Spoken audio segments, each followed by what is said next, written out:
अस्सलाम वालेकुम दोस्तों, इस वीडियो में वाह के हयात ख़ानदान का शिजरा नसब बयान किया जाएगा, जो कि खत्तर कबीले से ताल्लुक़ रखते हैं। और खत्तर कबीले के बारे में दो मुख्तलिफ आरा पाई जाती हैं। कुछ लोगों का मानना यह है कि ये लोग हिंदुओं की खत्तरी ज़ात से ताल्लुक़ रखते हैं। हिंदुओं की जो चार ज़ातें हैं, जिनमें सबसे आला ज़ात जो है ब्राह्मण कहलाती है, उनके बाद खत्तरी हैं, उनके बाद वैश्य होते हैं, और सबसे निचली ज़ात जो है ये शूद्र कहलाती है। तो ये लोग जो एक हिंदुओं की आला ज़ात खत्तरी से इनका ताल्लुक़ है, लेकिन जो बाज़ लोग हैं वो इससे इनकार करते हैं, और उनका मानना यह है कि ये लोग स्पेन से आए थे। वहाँ का एक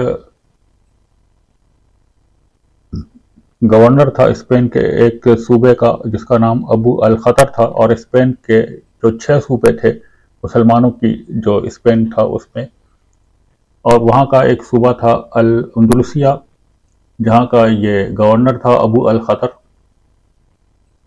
और जब स्पेन में मुसलमानों की हुक्मरानी का खात्मा हुआ, तो इसकी औलादें जो थीं वो 1492 ईस्वी में स्पेन से निकल के फिर ये लोग पहले तुर्की चले गए, तुर्की से ईरान की तरफ गए, फिर वहाँ से अफगानिस्तान गए, और वहाँ से फिर बर सगीर में आ गए थे। और बर सगीर में आके इन लोगों ने वाह के इलाके में रिहाइश अख्तियार की थी। खत्तर लोग, इनकी दो बड़े ग्रुप हैं, दो सेक्शंस हैं, दो हिस्सों में ये तकसीम है। एक काले खत्तर कहलाते हैं, कुछ लोग इनके काले हैं, कुछ गोरे हैं। काले खत्तरों में हिंदू भी हैं और मुसलमान भी हैं, यानी कि काले खत्तर जो ये मानते हैं कि ये लोग खत्तरी ज़ात से ताल्लुक़ रखते हैं, वो इसकी एक वजह यह बताते हैं कि काले खत्तर जो हैं इनमें हिंदू और मुसलमान दोनों शामिल हैं, इसलिए वो लोग कहते हैं कि ये हिंदुओं से मुसलमान हुए थे। और दूसरा गिरोह जो खतरों का चट्टा खतर कहलाता है, ये तमाम लोग जो हैं ये मुसलमान हैं। तो ये जो हयात ख़ानदान है, ये भी इसी चिट्टे खतर यानी कि खतरों की जो गोरी ज़ात है उससे ताल्लुक़ रखते हैं। तो ये लोग फिर वाह के इलाके में आके आबाद हुए थे, और उस इलाके का नाम जलालसर गांव था, और उस इलाके को इन्हीं लोगों ने आबाद किया था। फिर जलालसर गांव का नाम मुगल बादशाह जहांगीर ने तब्दील करके उसका नाम फिर वाह रख दिया था। तो इसी अबू अल खतर की औलाद में ही ये एक सैयद अहमद खान आया है, और उसके बाद इसकी 7 पुश्तों के बाद करम हयात खान, जो कि खत्तर चीफ था वाह के इलाके का, सिखों के हुक्मरानी के दौर में जब सिखों ने पंजाब पे कब्जा किया था, तो ये करम हयात खान उस वक़्त उस इलाके का चीफ था।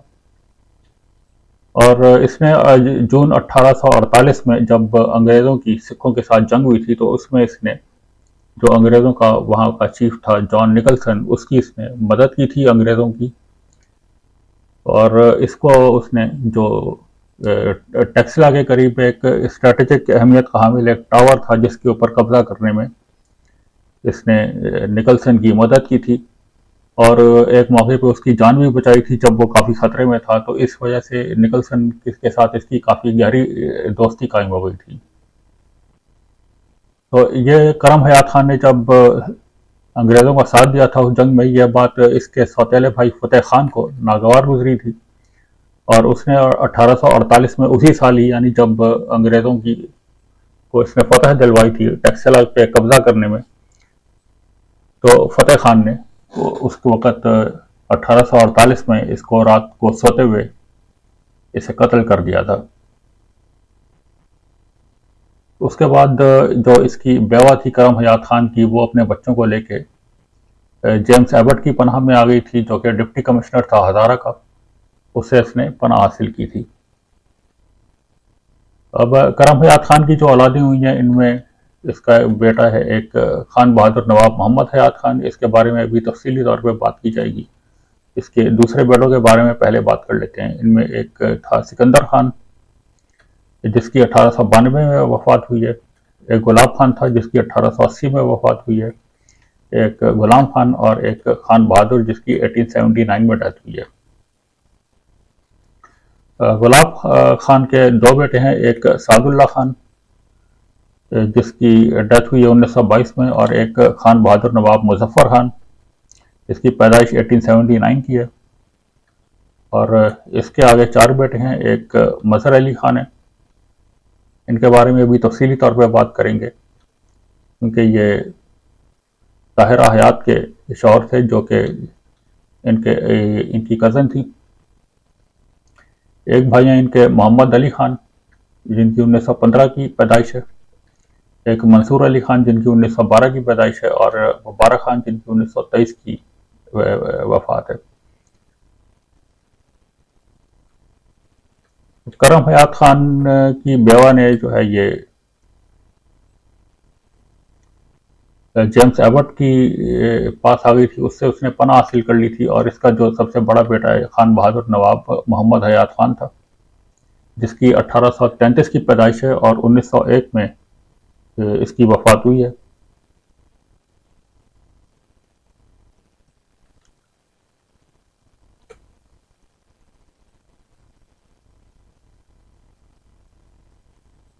इसने भी निकलसन की जो कि डिप्टी कमिश्नर ऑफ पेशावर था उसकी 1857 की जंग आज़ादी में इसने काफ़ी मदद की थी। वो अपने इलाके से उसने लोग भर्ती करके इसकी फ़ौज में शामिल किए थे।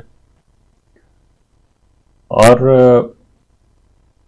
1857 की जो मरकज़ी जंग लड़ी गई थी, जंग आज़ादी, वो दिल्ली में लड़ी गई थी। वहाँ पे कश्मीर गेट दिल्ली पे ये निकलसन जो था ये ज़ख्मी हुआ था काफ़ी, और उसके बाद ये उसको इसने यानी कि मोहम्मद हयात खान ने निकलसन की 8-9 दिन तक उसकी तीमारदारी की थी, उसकी देखभाल की थी। जब वो काफ़ी शदीद ज़ख्मी हालत में था तो उसने निकलसन ने इसको एक लेटर लिख करके दिया था जॉन लॉरेंस के नाम, जो कि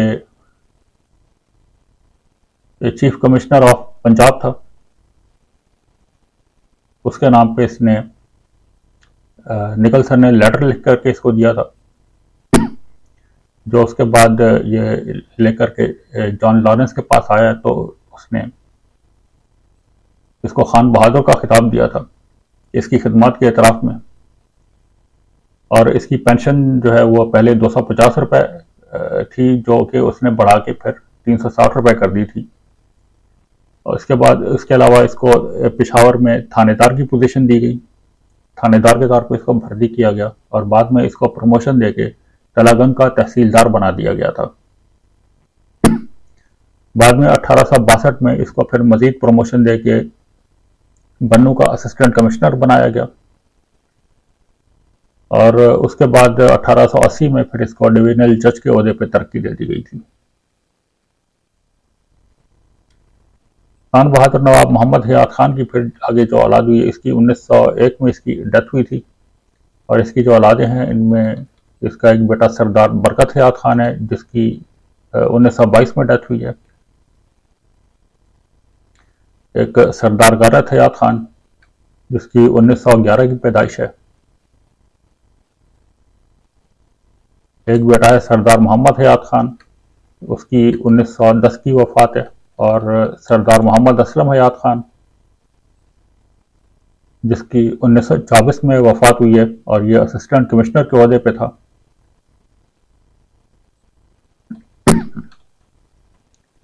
जबकि इसका एक बेटा है खान बहादुर नवाब सर लियाकत हयात खान,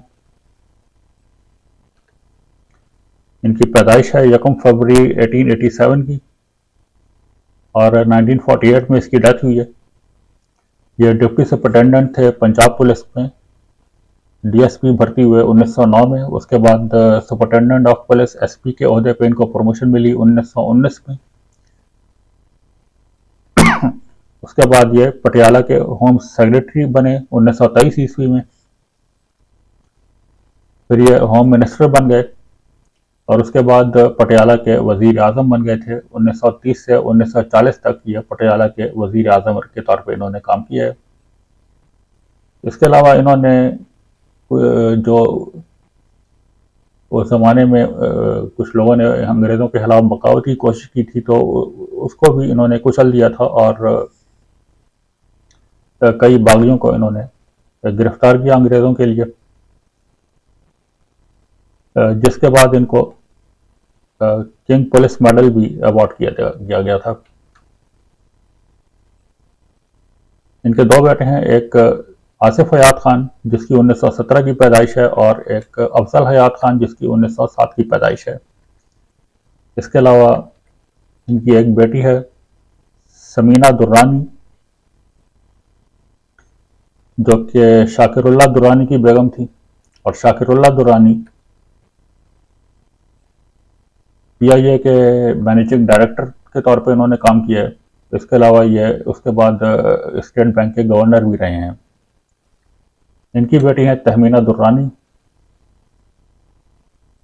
जो कि पहले गुलाम मुस्तफ़ा खर की बेगम थी, और जब उन्होंने तलाक दी तो 2003 में इन्होंने शहबाज शरीफ के साथ शादी कर ली थी।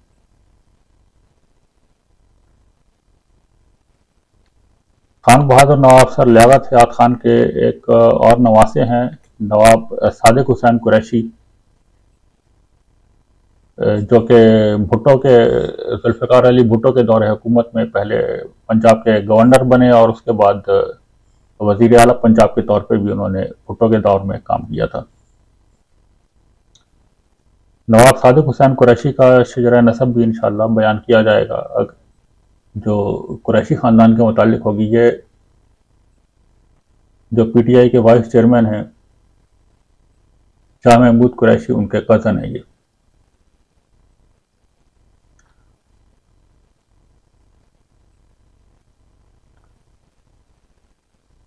अब इज़्ज़त माब मेजर सरदार सर सिकंदर हयात खान, इनके बारे में बात करते हैं। इनकी 5 जून 1892 की 1892 की इनकी पैदाइश है और 26 दिसंबर 1942 को इनकी डेथ हुई है। पहली जंग अजीम के दौरान इन्होंने अपने इलाके से लोगों को अंग्रेज़ों की फ़ौज के लिए भर्ती किया था अटक से, और उसके सिले में अंग्रेज़ों ने इनको डिप्टी गवर्नर ऑफ पंजाब का ओहदा दिया था, जबकि उसके बाद ये deputy governor reserve bank of India भी बने हैं।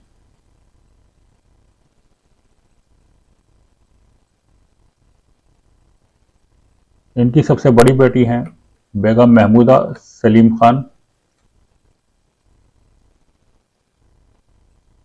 जिनकी 1913 मई 1913 की इनकी पैदाइश है और जून 2007 में इनकी डेथ हुई है। ये सबसे बड़ी बेटी थी, और इनकी जो वाला थी ये 1919 में, जब ये 1919 में इनकी वालदा की डेथ हुई है। उसके बाद इन्होंने जो इनके वालिद हैं सिकंदर हयात खान, इन्होंने दूसरी शादी की थी, और इनकी बाकी औलादें जो हैं वो इनकी दूसरी बेगम से हैं, और लेकिन बेगम महमूदा सलीम खान जो है ये इनकी पहली बेगम से थी, जिनकी 1919 में डेथ हुई थी। बेगम महमूदा सलीम खान की 1934 में इनकी अब्दुल सलीम खान के साथ इनकी शादी हुई थी, जो कि इनके खावन जो थे अब्दुल सलीम खान, इनकी 1957 में 1957 में उनकी डेथ हुई थी।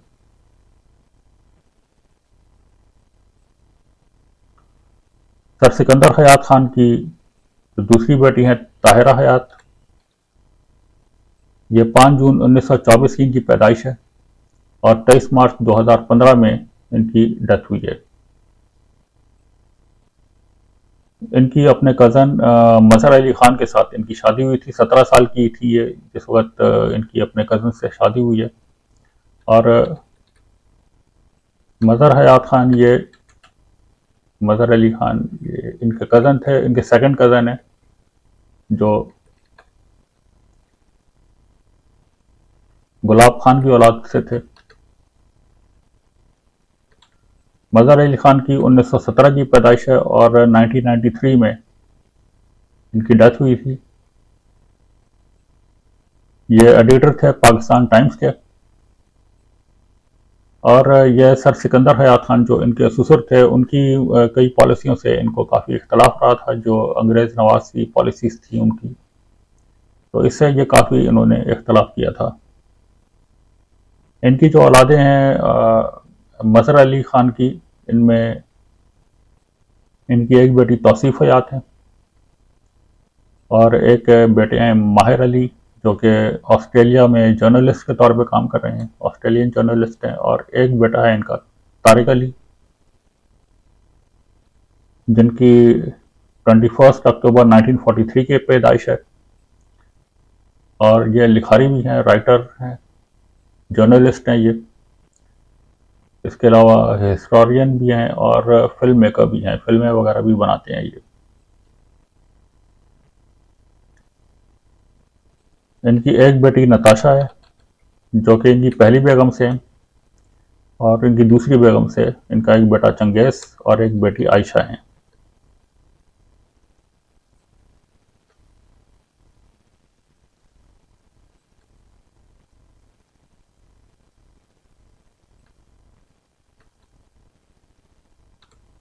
नवाब सर सिकंदर हयात खान की जो बेटे हैं इनके, ये इनमें एक गैरत हयात खान है,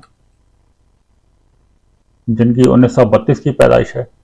ये एडमिनिस्ट्रेटर थे और मजलिस शूरा के भी रुकन रहे थे ये। इनके दूसरे भाई जो है ये इज़्ज़त हयात खान, जिनकी 16 अगस्त 1929 की पैदाइश है और 6 अक्टूबर 2002 में इनकी डेथ हुई है।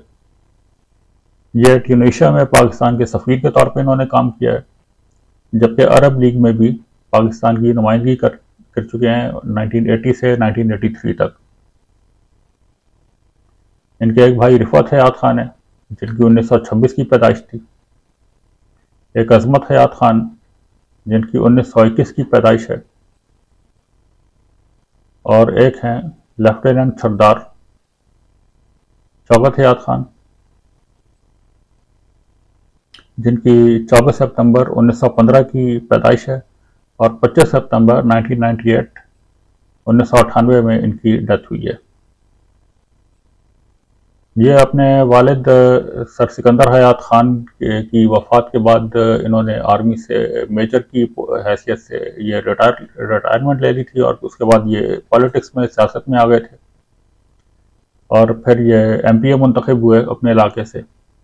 और जब जस्टिस मुनीर ने नज़रिया ज़रूरत के तहत फैसला दिया था असेंबली की तहलील का, तो इन्होंने नज़रिया ज़रूरत के तहत जस्टिस मुनीर ने जायज़ करार दिया था। तो इसके ख़िलाफ़ शौकत हयात खान ने काफ़ी एहतजाज किया था और अपने ओहदे से उन्होंने इस्तीफ़ा दे दिया था। ये मुस्लिम लीग में उन दिनों में ये शामिल थे और इन्हीं बाग़ियाना ख़यालात की वजह से ही इन्होंने इनको फिर मुस्लिम लीग से निकाल दिया गया था।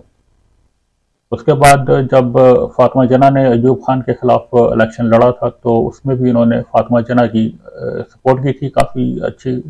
तो ये उसकी वजह से अयूब खान ने इनके बेटे जो सिकंदर हयात थे, इनको अरेस्ट कर लिया था अयूब खान ने, और इनको शाही किले लाहौर में काफ़ी टॉर्चर किया गया। इनको काफ़ी तशद्दुद का निशाना बनाया गया था, इनके बेटे सिकंदर हयात को।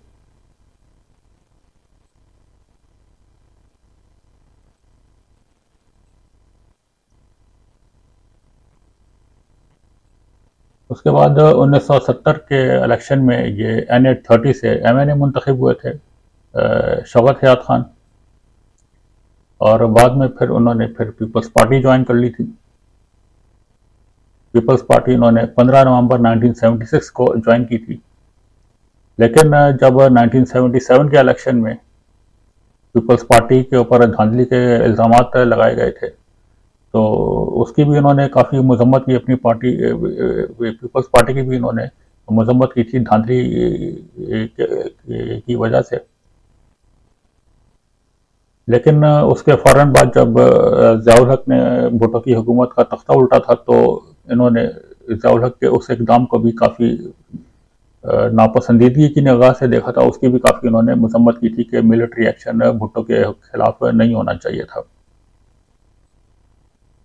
तो बहरहाल 88 तक ये सियासत में अपना किरदार निभाते रहे हैं। उसके बाद 88 में ये सियासत से अलहदा हो गए थे, सियासत से किनाराकशी इन्होंने इख्तियार कर ली थी और फिर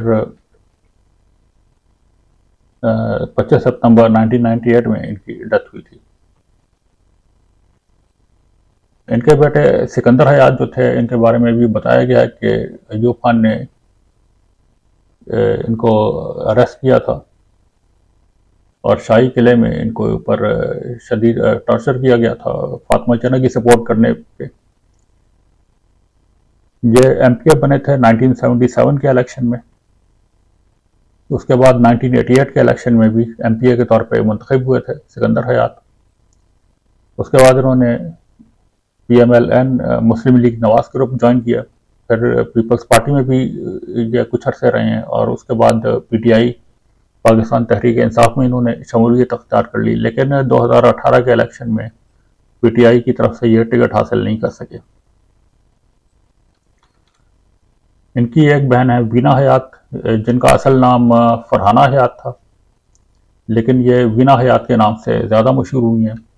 वीना हयात की 1951 की पैदाइश है। ये बेनज़ीर भुट्टो की बेहतरीन दोस्त भी थी और उनकी ड्रेस डिज़ाइनर भी थी, यानी बेनज़ीर भुट्टो इन्हीं के डिज़ाइन करता ड्रेसेस जो है वही पहनती थी। तो इस वजह से उस ज़माने में 1991 में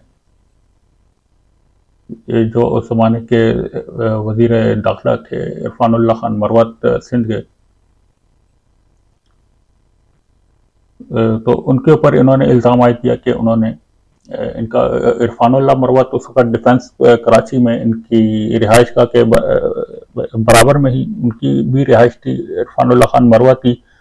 तो वीना हयात का गैंग रेप किया गया 5 अफराद की तरफ से, जो 27 और 28 नवंबर 1991 की दरमियानी रात इनके घर में दाखिल हुए थे और तकरीबन 12 घंटे तक इनका गैंग रेप किया था 5 अफराद ने। तो इन्होंने ये इल्ज़ाम आयद किया कि ये गैंग रेप जो है ये इरफानुल्लाह मरवत ने करवाया है और उसने CIA के बंदे भेजे थे, क्योंकि ये बेनज़ीर भुट्टो की दोस्त थी इस वजह से। तो इरफानुल्लाह मरवत उस ज़माने के सदर गुलाम इसहाक़ खान के दामाद थे, तो इसलिए उनके ख़िलाफ़ फिर कोई ऐसी बड़ी कार्रवाई नहीं हुई। उसका मुकदमा नंबर जो केस का दर्ज हुआ है ये 91/126 था, लेकिन इरफानुल्लाह मरवत के ख़िलाफ़ कोई ऐसी ख़ास कार्रवाई नहीं हुई, जिसके बाद ये अमेरिका चली गई और उसके बाद से ये अमेरिका में ही खामोशी से ज़िंदगी अपनी बसर कर रही हैं। तो यह पूरी डिटेल थी हयात ख़ानदान के हवाले से, जो यहाँ इस वीडियो में मैंने बयान कर दी है। अल्लाह हाफ़िज़।